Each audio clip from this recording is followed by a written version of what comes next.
فرمایا کہ جب بدکار بدکاری کرتا ہے تو اس سے ایمان نکل جاتا ہے۔ اب شیطان کیا چاہتا ہے؟ ہمیں سو میں مبتلا کر دے، ہمیں بدکاری میں مبتلا کر دے، اور بدکاری کے جتنے راستے ہیں، فحشاء کے جتنے راستے ہیں، شیطان نے ان کو آراستہ کر دیا ہے، رقص کو فن قرار دے دیا گیا ہے، اور آج عریانی پر مشتمل مخلوط اجتماعات کو فیسٹیول کا نام دے دیا گیا ہے، اور کیا کیا رنگ اور کیا کیا ڈھنگ دیے گئے ہیں۔ وہ راستے جو بدکاری پر منتج ہوتے ہیں وہ راستے کشادہ کر دیے گئے ہیں، اور اس سے بڑی بدبختی کیا ہوگی کہ جو بدکار لوگ بدکاری کو، برائی کو، فحشاء کو پھیلاتے ہیں، حکومتوں کی طرف سے ان کو ایوارڈ دیے جاتے ہیں اور ان کو بلا کر کے اعزازات دیے جاتے ہیں، اتنے پیسے دیے جاتے ہیں کہ آپ سوچ سکتے ہیں کیا ان کے اندر خوبی ہے کہ وہ برائی کو پھیلاتے ہیں، وہ فحشاء کو پھیلاتے ہیں۔ یہ معاشرے کا بدترین طبقہ ہے جن کی وجہ سے بدی پھیلتی ہے، نوجوانوں کے اخلاق بگڑتے ہیں، ان کا کردار مسخ ہوتا ہے۔ جو شخص بدکاری میں پڑ گیا اس کے دل کا چہرہ مسخ ہو کے رہ گیا،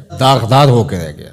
فحشاء تو بہت بڑا جرم ہے، عام گناہ کرنے سے بھی حدیث پاک میں آتا ہے کہ دل کے اوپر سیاہ داغ پڑ جاتا ہے۔ اگر بندہ توبہ نہیں کرتا، دوبارہ گناہ کرتا ہے تو وہ داغ پھیلنا شروع ہو جاتا ہے، حتیٰ کہ ایک وقت ایسا آتا ہے پورا دل سیاہ ہو جاتا ہے۔ جب پورا دل سیاہ ہو جاتا ہے تو پھر بدی اور نیکی کا امتیاز بھی مٹ جاتا ہے۔ ایک وقت ہوتا ہے کہ بندہ گناہ کرتا ہے، اس کو چین نہیں آتا کہ میں کیا کر بیٹھا ہوں، لیکن جب گناہ پہ گناہ، گناہ پہ گناہ، بدکاری پہ بدکاری کرتا ہے تو پھر اس کو کوئی پریشانی نہیں ہوتی۔ میں اس کی مثال دوں گا کہ پکا نمازی ہو تو کبھی اس سے نماز چھوٹ جائے تو وہ عجیب بے چینی میں ہوتا ہے کہ آج ہوا کیا میرے ساتھ، قضا بھی کر لیتا ہے پھر بھی بے چین رہتا ہے۔ لیکن جو بے نمازی ہے وہ روز چھوڑ رہا ہوتا ہے، اس کو پرواہ بھی نہیں ہوتی۔ اگر کوئی شریف آدمی کسی کو ظلمن تھپڑ مار بیٹھے تو اتنی تکلیف اس کو نہیں ہوتی جتنی اس کو ہو رہی ہوتی ہے۔ دعا کرو کہ یہ دل دل ہی رہے، دل مصفہ رہے، دل مزکہ رہے، دل ستھرا رہے، دل پاکیزہ رہے۔ جتنی کوشش ہم اپنے چہرے کو، اپنے بدن کو، اپنے ظاہر کو سنوارنے کی کرتے ہیں، اس سے کہیں بڑھ کر اپنے دل کو سنوارنے کی کریں۔ باہو علیہ الرحمہ نے کہا تھا، دل کالے نالوں منہ کالا چنگا، جے کو یہ رمز پچھانے ہو۔ تو شیطان دل پہ ہی قبضہ جماتا ہے۔ شیطان جاسم علی قلب ابن آدم فاذا ذکر اللہ خنسا واذا غفل وسوسہ، تو یہ غافل نہ ہو پائے، ہر وقت اللہ کے ذکر میں رہو۔ اس لیے ہمیں 5 بار مسجد میں بلایا جاتا ہے۔